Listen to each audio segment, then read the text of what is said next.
Mr. Costa, I know you're not racing this year, but seeing that the race is happening this year in a difficult time, how do you feel about the race being on this year? Oh yeah, I'm very glad that the government saw it fit to allow the federation to run the race. I mean, this is the longest running race in the world, and to have it postponed or cancelled would just be a terrible thing to, I think, allow. So I'm really glad that the government has done the right thing, as it were. How important is it for the guys who are racing? How much do you think this means to them? Well, obviously, it's been a very difficult year for everybody, and the racers included. I mean, we've had one regatta for the year before the lockdown. So it's important for the guys to get out there and show their wares and do their thing, rather than, just everything just falls down and it gets very hard to get going again.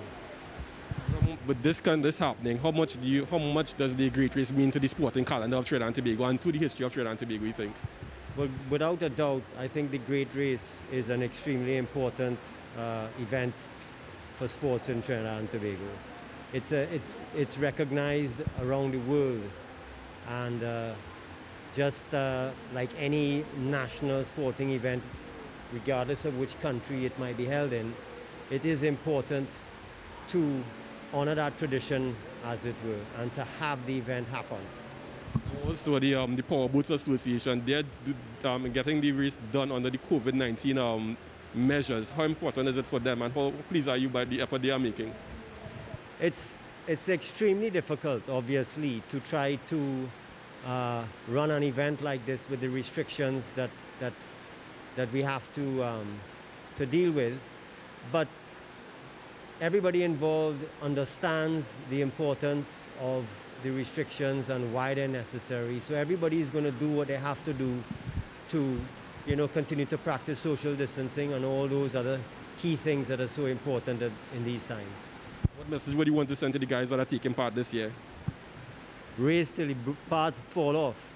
There are going to be some guys who are going out for the first time. Again, are there advice you want to pass on to them? Well, the Great Race for a first timer is like a baptism of fire. So they just have to do their best, keep it together, and get to Tobago. That's my advice.